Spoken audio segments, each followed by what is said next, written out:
there, Omaha. Welcome into another episode of Restaurant Hoppen. I'm your host, Dan Hoppen, and today we are going to be talking about one of Omaha's newest and, in my opinion, most unique, exciting restaurant concepts. The only problem is I'm not exactly sure how to sum this place up in one sentence because you've got authentic Argentinian empanadas. You've got like artisanal toast. You've got the best veggie burger that I've had in Omaha. It's like we're grabbing all these awesome things from all over. But the good news is I don't have to explain the restaurant because I have the owners here today. I've got McKenna and Gaston Medrano. Guys, welcome so much to the show. Thank you, Dan. Thank you. Thank you. So let's start right there. If you are introducing, well, first of all, I should say where you guys are. Solful Cafe is one of the newest vendors inside the Inner Rail Food Hall. So go in there. There's all kinds of great concepts, but this is one that you definitely need to check out. If somebody does come in for the first time, or you're talking to somebody and you're trying to describe your concept, how do you describe Soulful to them for the first time? Yeah, that's something that has kind of been a work in progress because there's so many things that I'd like to say, and it's trying to figure out how to narrow it down. But pretty much it is focused on sourcing local food and just using fresh ingredients, keeping it simple, and being super mindful about how we cook the food and where we get it from, and just making sure that everything tastes really good. Do you have anything to add? No, I call it honest, unpretentious, good food. You know? And how do you beat that? Usually, if someone asks me to sum it up in one sentence, I just say, just go there. Just go. Just have to experience it. Just go order a couple of things, and once you taste like that authenticity and that honesty in it, and like those are kind of buzzwords that can get thrown around with food, but when you taste it, you know. And I think you can taste it in you guys' food. And so much of that comes from your experience, Gaston. I mean, you've been in the restaurant industry. You've been a chef for over 30 years. So I kind of want to start with the empanada side of the menu. What is it about the Argentinian empanada? There's so many different, empanadas, wontons, the different wrapped things. What is it about the Argentinian empanada that makes it unique and special to you? Well, I think that like any food, it's not the empanada that is special. It's how you make the particular empanada. Right. So there are so many styles in Argentina. Let's talk about Argentina.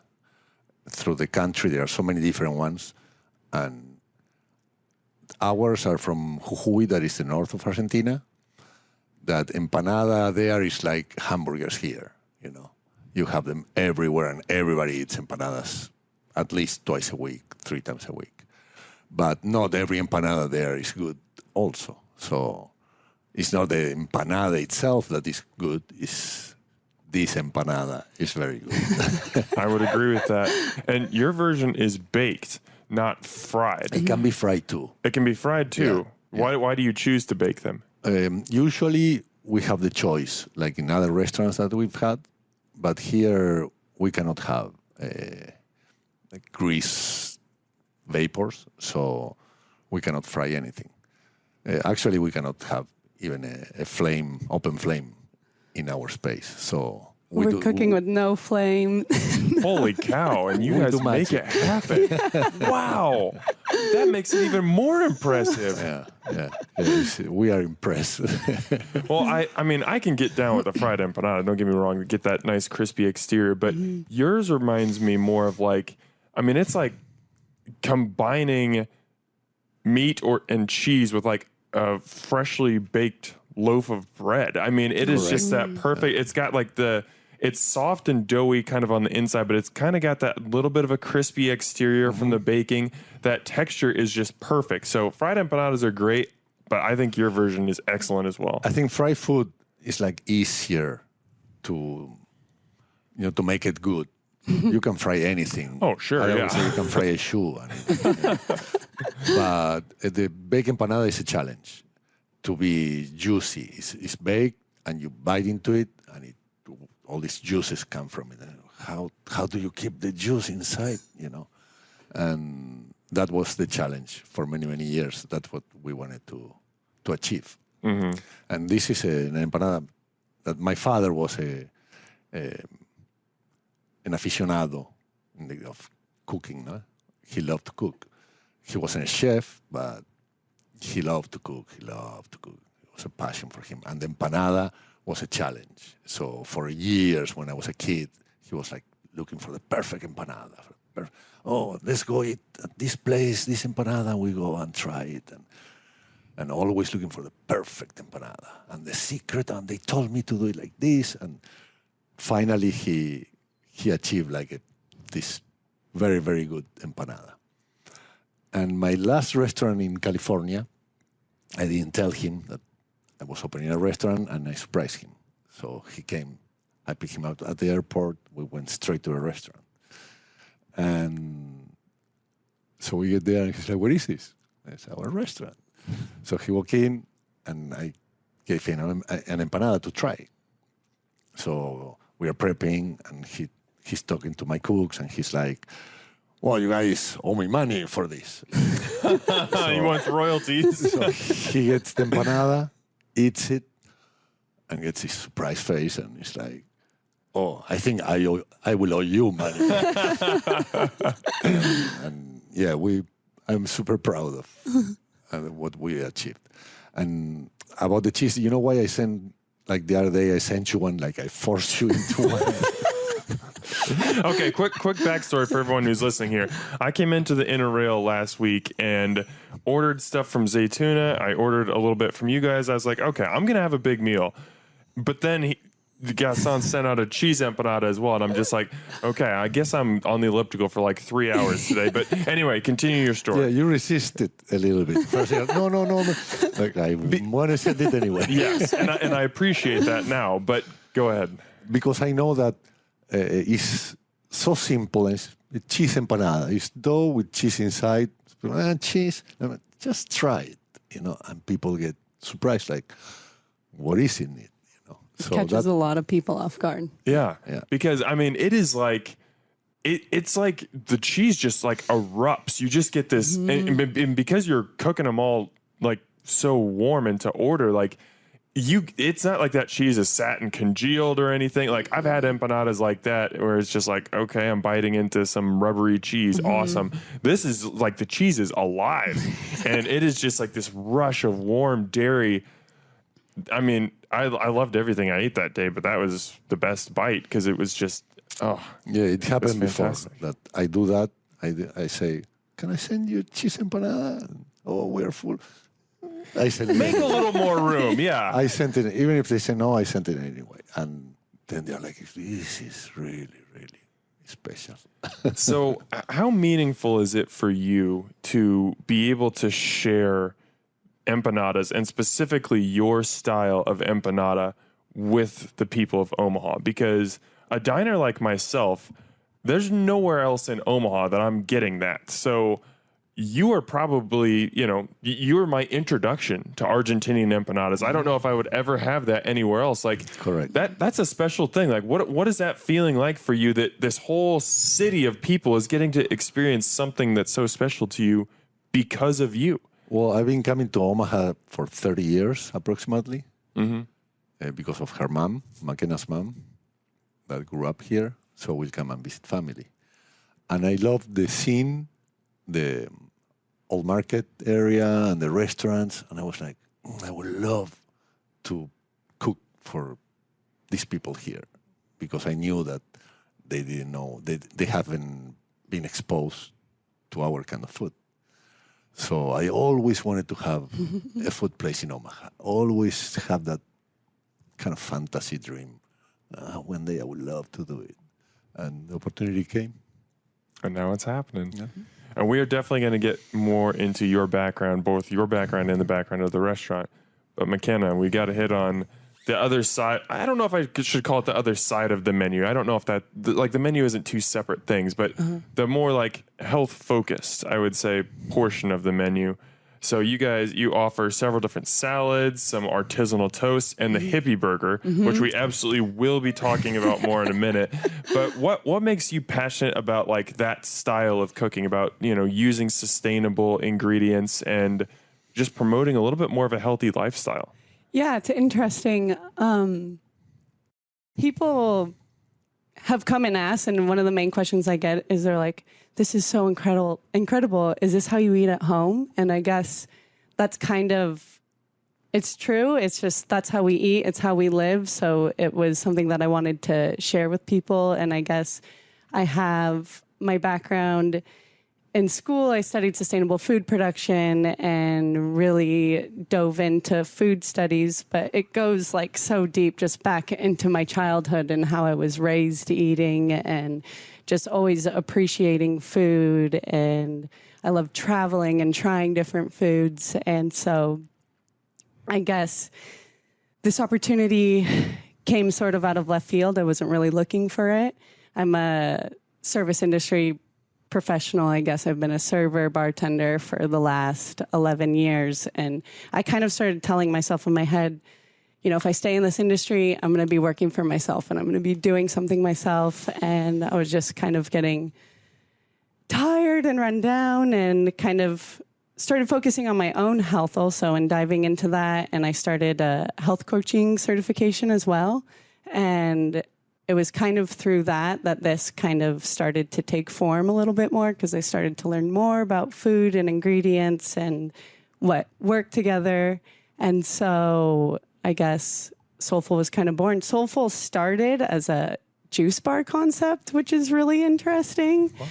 And so when we were thinking about going into the space I went into the space. Mind you, we're in a 200 square foot box. So it's literally a box with a glass panel and 2 walls. So I walked in and I thought, the amount of produce we're going to need in this space is not conducive for a juice bar. And so started thinking, how do I change? What do I usually make at home that I know tastes good? So that was kind of like the hippie burger was a recipe I tried out, I want to say 4 years ago. I was living in Washington State, going to the Evergreen State College.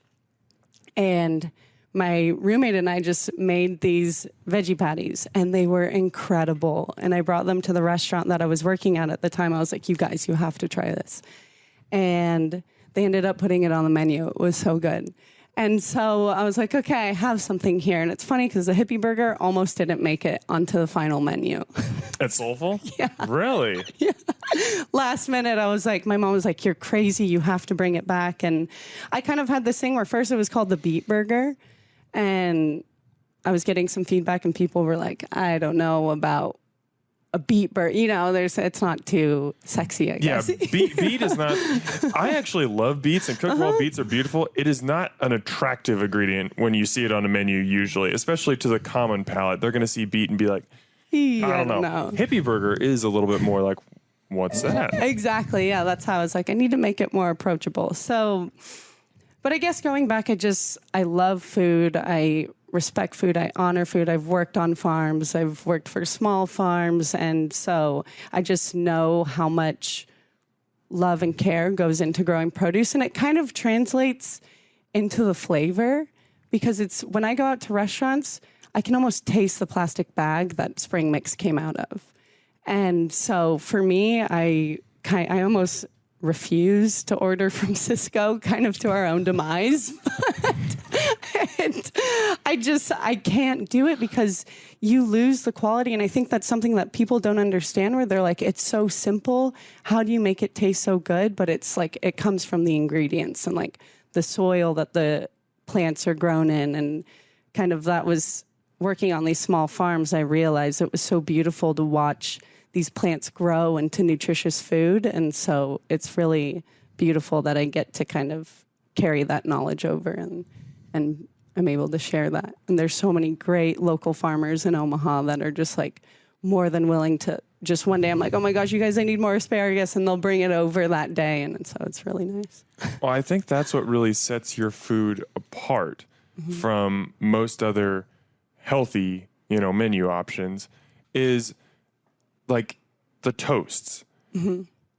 That's a food trend right now. You can go to a lot of restaurants, especially breakfast restaurants. Pretty much everybody's going to have an avocado toast. It's a piece of. I almost didn't put that on the menu. Also, I know, but I mean, at most restaurants, it's just a piece of wheat toast with some. I don't even know if it's avocado. Like it's probably avocado at some point, but whatever. There's some tomatoes thrown on it. Maybe I don't even know what else they put on. But like when you come to Soulful, like. The shroom toast is something that has stuck in my mind since I had it because those mushrooms, you had a couple different types of roasted mushrooms on there, and just the flavor of those is so pronounced in a way. And this isn't anything against the grocery store, anything against Hy-Vee, but like if I go and buy mushrooms from there versus what I had on that toast, it's like not even, I mean, it's like comparing the moon and the sun. They're completely different things. So I think it's your commitment to using those local products is what really makes your food stand out and kind of sets it apart. Yeah. Shout out to Flavor Country Farms because they have the best, and they have the best mushrooms. And that's anytime someone orders that toast, he'll grab and run and grab the box of mushrooms and be like, look at these. These are the mushrooms you're eating. And it's so funny, but it's true. And that's another thing I think is that like, we cook the mushrooms to order. So we're roasting in the oven to order. The avocado, we're mashing it to order also. I'm not going to mash a big batch because it changes, the taste changes in, 10 minutes. It's going to be a different thing. So it's just kind of that focus. We are kind of maniacs in that way. It's not very practical, but we prep like constant through the service time, Dad, I need more greens. And I go, I need more. And right in the moment, But that's been some of the best food experiences. Have you ever been to Fav yet? Yes, I have. So only once. I need to go back. The first time we went there, we walked in and we were kind of like, okay, where are we? We almost walked out because we were kind of we're the only ones in there. We're kind of just a little hesitant, but we ordered a bunch of food. And almost before we went, we were looking at reviews and we were like, oh my God, what have we done? We almost left and we stuck it out. We sat and we were so incredibly surprised by how delicious the meal was. But I was paying attention to the man cooking the food and I saw him get a whole head of broccoli, chop it right there. He was just like chopping fresh to order. And it's really where the difference comes from. So can you guys pull back the curtain a little bit? Because I think most listeners, like, they don't understand, like, what the difference in making food to order versus prepping all this stuff usually in the morning before service. What's the difference between those things, both in the difficulty, why did I pronounce it like that? Difficulty for you guys in like doing that to order, but also, I guess we've kind of talked about this, what it does to the final product and how it enhances that flavor. I will say that to me, any vegetable that you cut and put in the fridge at some point will have refrigerator taste, Yeah. It dries out.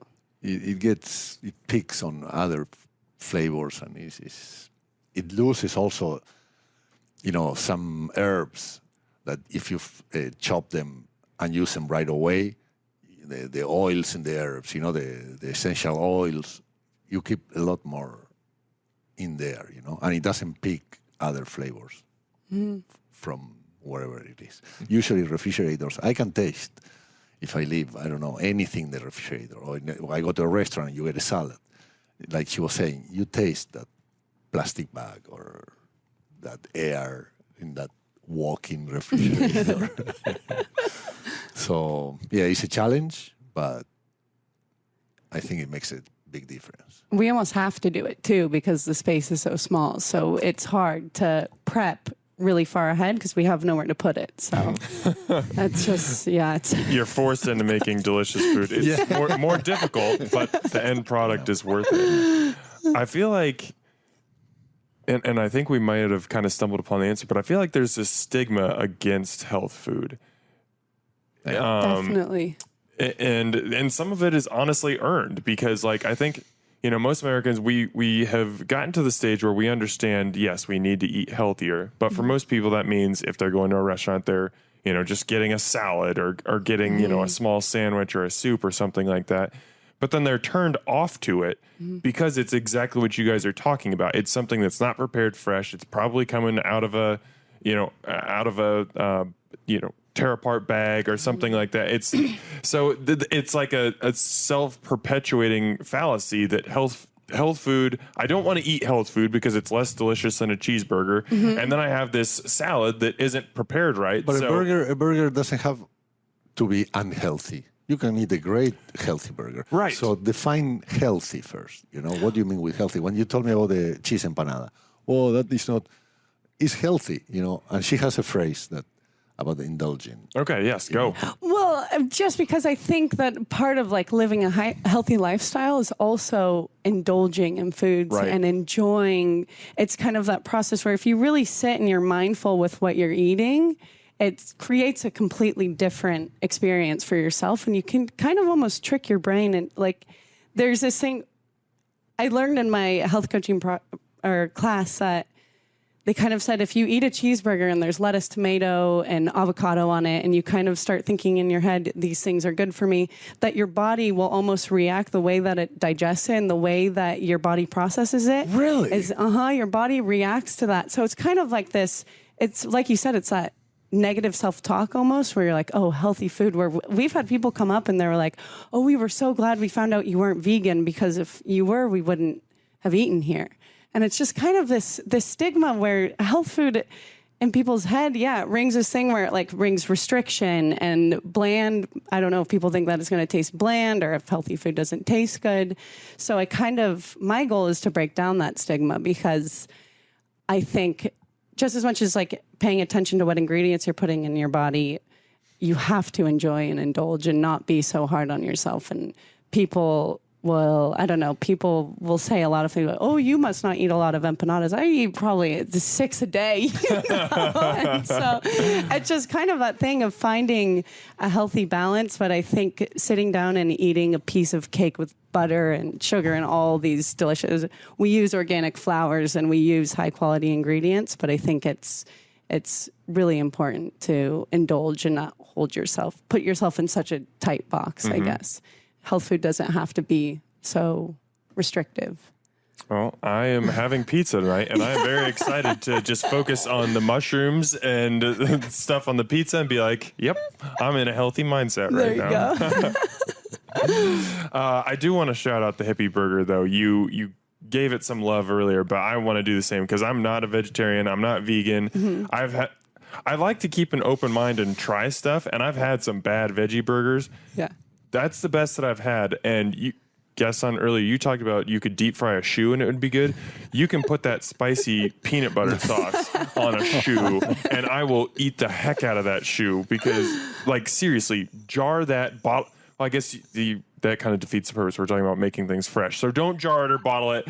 But it gets better the longer that peanut sauce sits.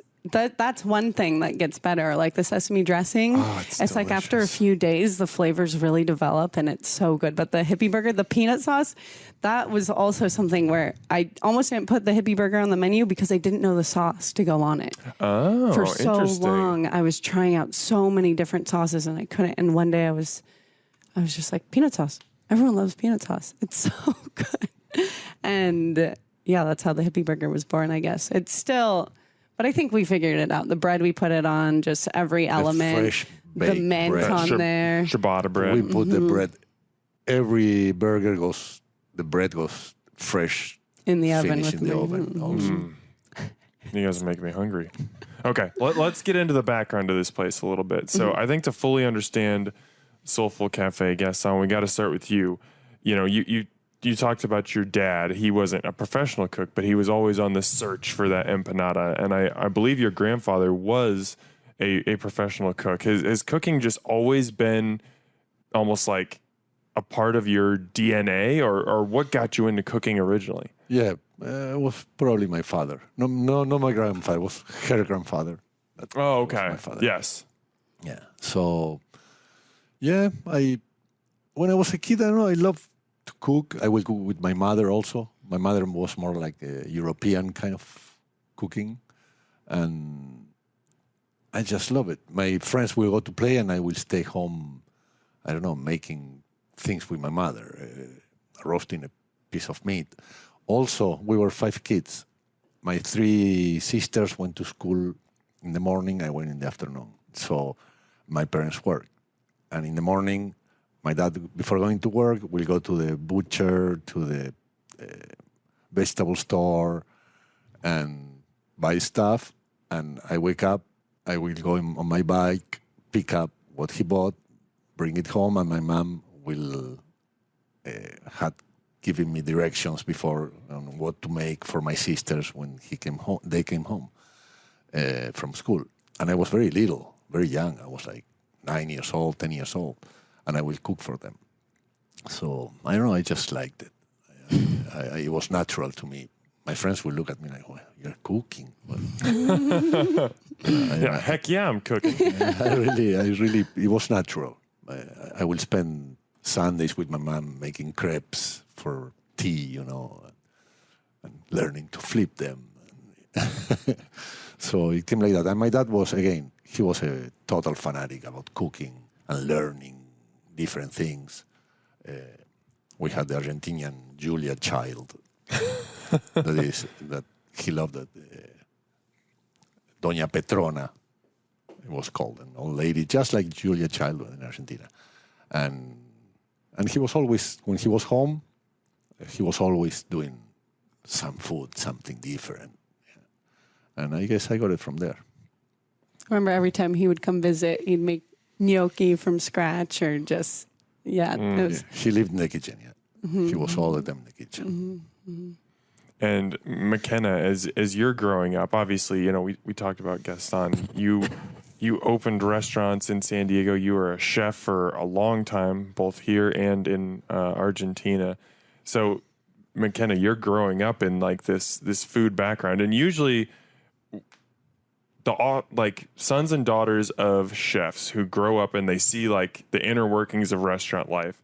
They go one of two ways. They either like dive into it and they love it, or they run as fast as they can in the opposite direction because they see how much hard work it is. They see the hours, they see the strain, they see this is not, you know, a massive money-making business. Mm-hmm. So you obviously steered into the food side of things.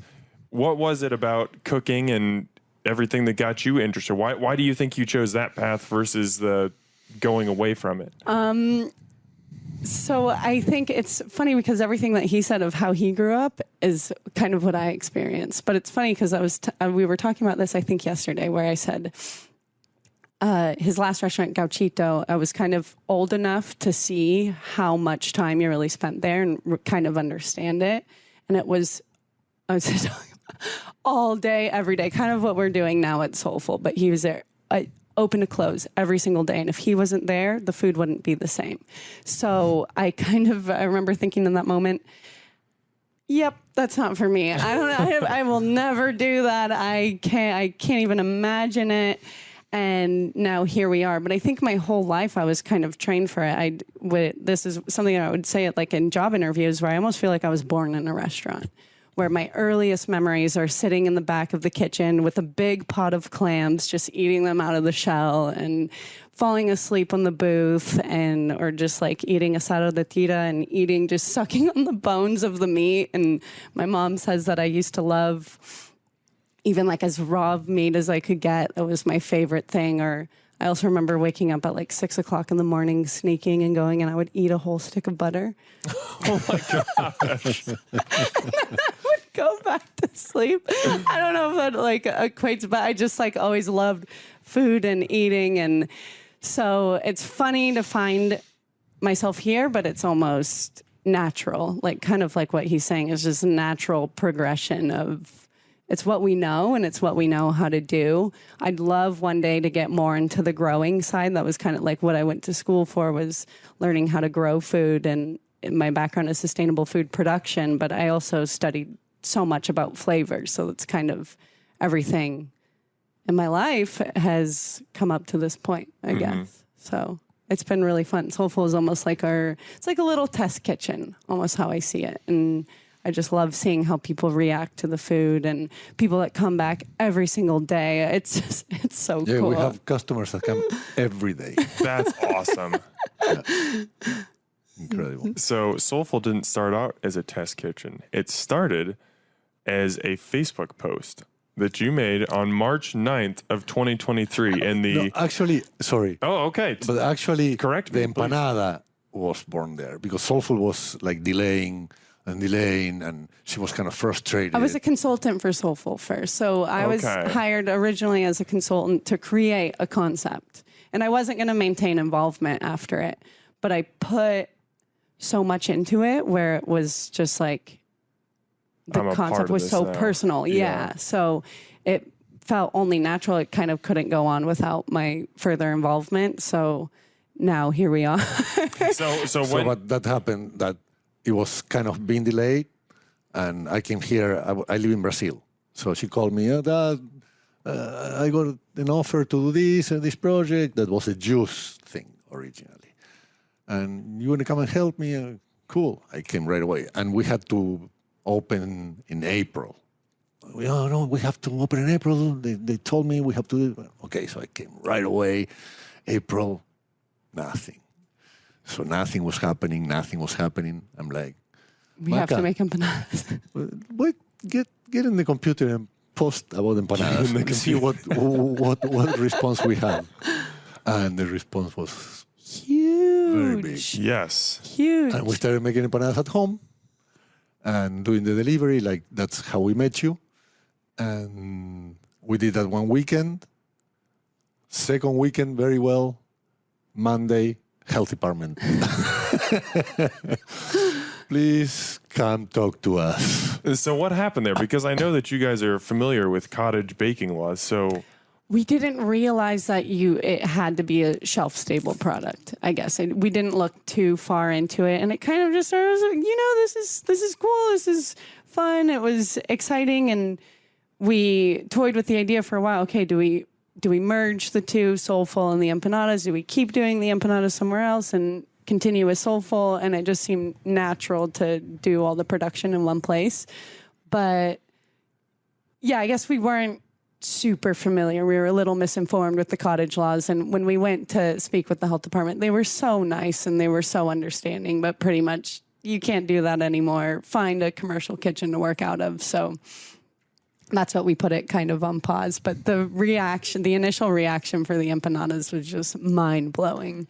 So I want to fill in the gaps for people, just to make sure everyone knows what we're talking about. So before, as Soulful was being developed, all of a sudden this thing popped up on the internet called Pancho's Empanadas. Ponchos, which I believe is named after your dog, correct? Yes. Yeah. And it was this empanada delivery service where you could order the same empanadas that you get at Soulful now, only they would get delivered to your home, obviously, each week. And it just kind of came out of nowhere. You posted in the Omaha Food Lovers Facebook group, which is a huge group, but just this completely random post had 360 likes, 157 comments, and it just kind of blew up. And so, of course, I had to try it. And yeah, I mean, my wife and I think we reheated them in the air fryer. And yeah, I mean, they came out so well. And then all of a sudden you had the post about, the health department, and it was just like the air was just like let out of the balloon, and we were just like, no, we love these. Where can we get them again? So you guys kind of started talking about this, but how did the idea come about where it's like, okay, we have a ton of momentum with these empanadas. People obviously like them. There's a demand for them. We have I don't know if I want to call it restaurant space, but a space in the inner rail where there's a concept going in. It's not empanadas, but is there a way to merge these two things? How did that conversation start to happen for you? Just in the chaos of trying to open a new place and then conceptualizing doing two at the, well, also, we won't go there, but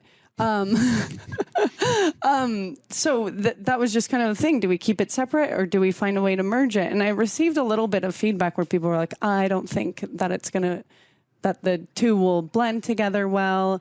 And in my head, I was just, there was that. It wasn't even a question. It seemed perfect. It was just because now we have like the empanada and the salad combo. And we have so many more things that we want to do and we want to introduce. So hopefully, with time, as we grow accustomed to the space and kind of get our staff more trained, we'll be able to create more. But it just kind of was this natural flow, and we couldn't abandon the empanada ship. Like, we already set sail and people loved them so much, so we couldn't not have and them. we had like kind of, before we opened Soulful with the empanada thing, people that have already businesses, food businesses, and they called us like, "Come bring empanadas. I want empanadas." Oh, really? I want exclusivity. But we were already like compromised with this other side. So we said, no, let's, do what we compromised to do, and we'll see in the future. Mm-hmm. So here we are rowing the soulful boat.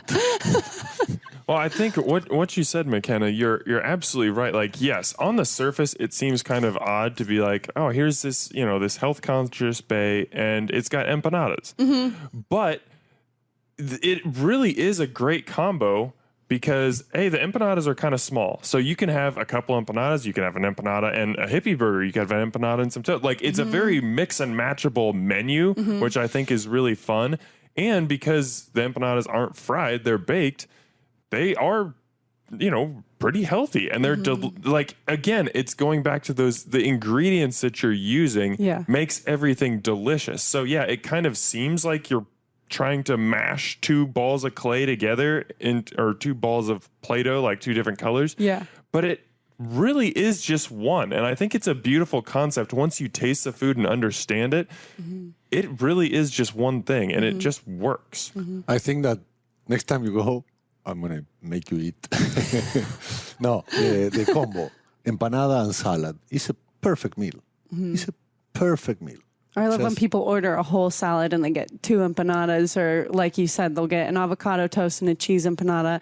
I couldn't think of a more well-rounded meal, I guess. And it is the ingredients that we put into the empanada, because people have this preconceived notion. We're like, oh, well, the empanadas aren't so healthy. And we use organic flour that has a mix of red wheat in there. We use local eggs. We use high quality meats, and just everything that goes in there is it's all good ingredients. Great organic butter, and we use extra virgin olive oil if we use any sort of oil. So it's kind of, it has this preconceived notion that it could be unhealthy, but maybe because it tastes so good, I don't know.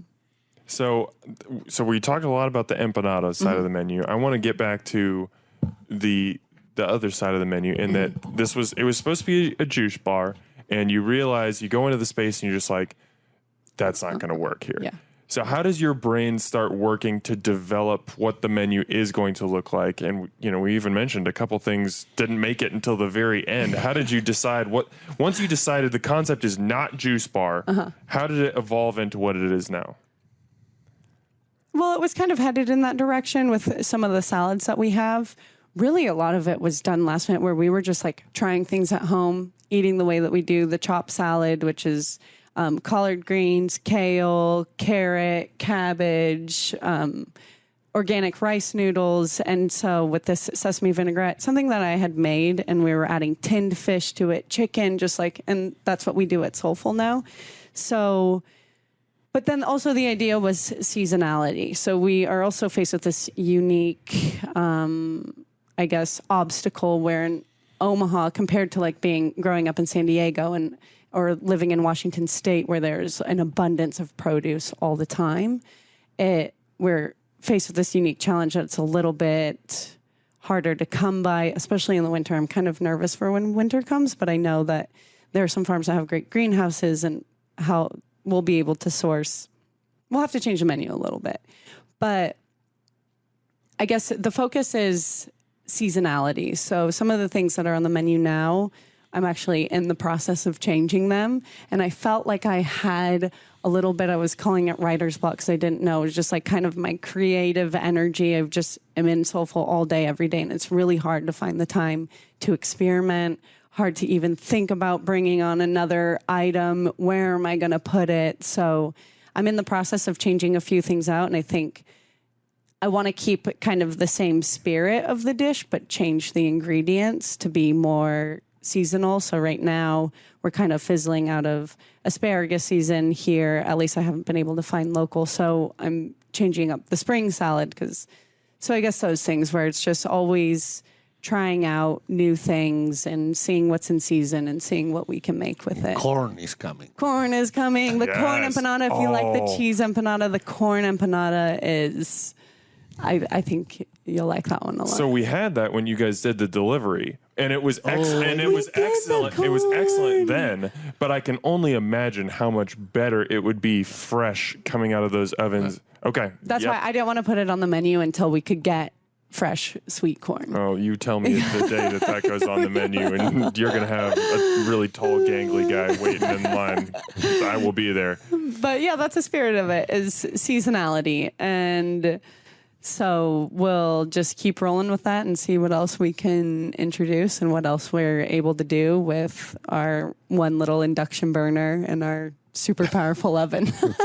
Yeah, how do you guys make that? I mean, I don't think people understand just the difficulties of not, and I didn't even realize that you guys couldn't have an open flame. Like, to have a kitchen where you can't do that. The only other one that I know of, I'm sure there are others in Omaha, but Yoshitomo has that same, that they don't have any burners or anything like that in their restaurant, but obviously they're making sushi and fish. Yeah. That's a lot different. You guys are making empanadas. To not have a flame, how challenging is that? Very. Very. And we have only one burner. Like It's you an said. Induction burner, yeah. So she has to cook asparagus. She has to wait until I finish with the eggs and then with the quinoa. And then it's very, very, very tough, very difficult. And when I make the big batches of empanada filling, like chicken, it takes forever. So it's just, it takes extra time. That's the thing. It's the extra time. And so that's why if you come to the Inner Rail, you'll see us. Even we're closed. We close early on Sundays and we close all day Monday because it's just, when we were looking at it, it was like, this is a concept based in sustainability and health. And it was almost not a detriment, but we were there all day, every day, putting in 70 hours a week in that kitchen. And to understand why we run out of. yeah, why we run out of food. We sell out really. We get to a point where we sell out because we can't produce the amount to really sustain super high volume. So it's a smaller stall. We do what we can. And so that's the thing, is we're doing what we can.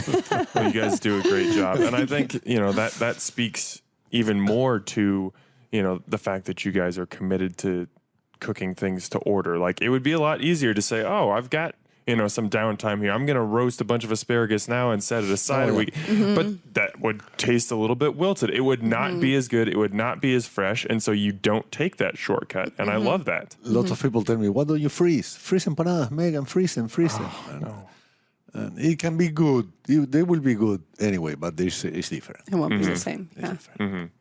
So I got to ask you guys about working with one another. McKenna, what is it to work alongside your dad? It's been such a special experience. It's been really great.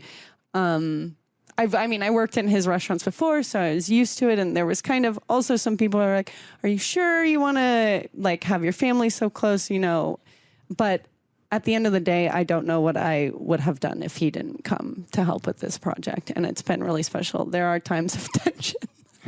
No, but for me, it's a dream come true. It's to something be that doing it with her. we've talked about it always. So. Oh, really? It is really special. And We had a project before this in Brazil.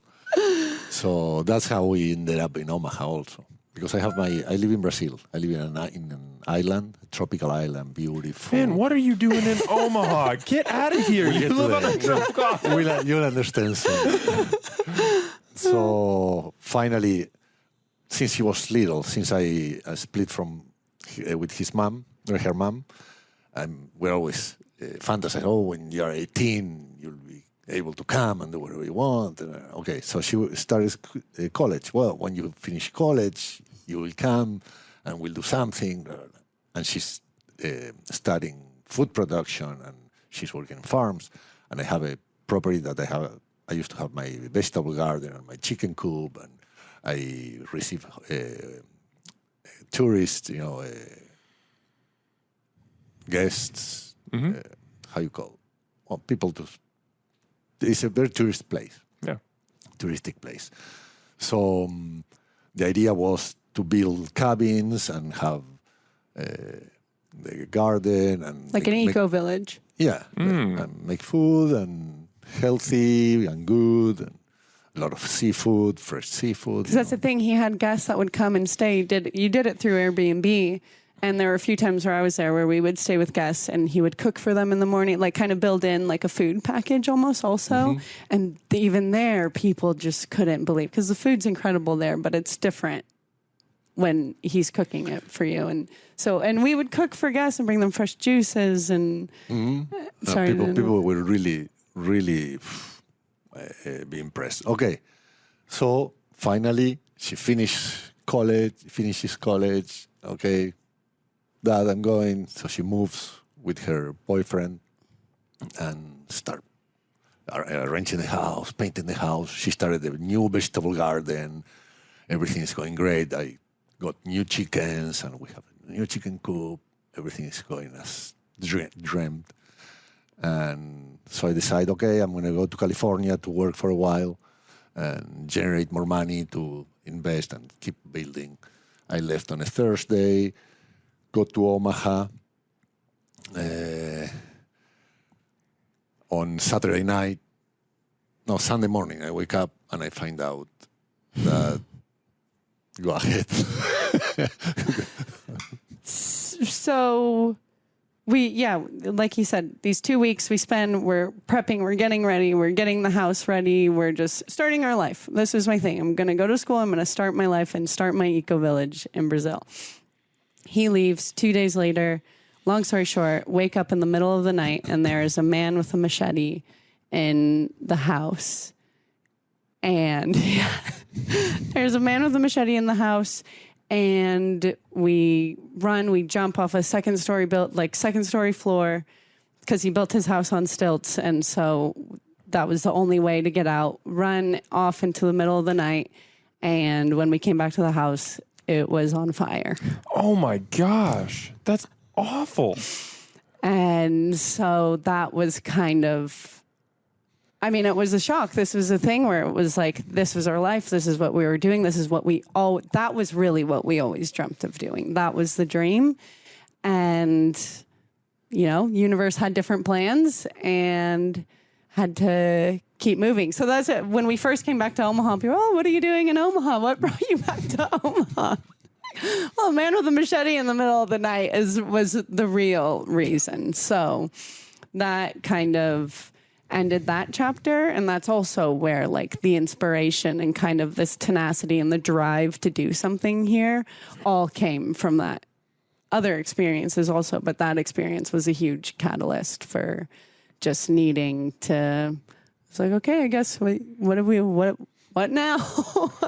But yeah, it's so encouraging to see how you guys have responded to that. Because I think a lot of people, if something like that happened, if they had this dream and it was being realized, and all of a sudden, through no fault of their own, it was just snatched away from them, I think a lot of people would just give up. They would just crawl into a hole and say, I'm not doing food, I'm not doing restaurants, maybe I'm not even doing anything anymore, and just shut down. And you guys can tell the story and laugh about it, at least here publicly. But it gave you the drive to say, okay, maybe we're not going to do that exactly, but we can still do something together and create this. And it's made something beautiful in Solful Cafe. Really, like, people, you got to get out to the Interrail and try this. Whether you want to get a salad or the hippie burger or a piece of toast or empanadas or mix and match One of each. some of all of it. Yeah, you can get 3 or 4 different things and have a great experience. Like, this is proof that healthy food doesn't have to be bland or boring, like you were saying earlier. It can be so delicious. And if you don't believe that, go see these guys and they will change your mind.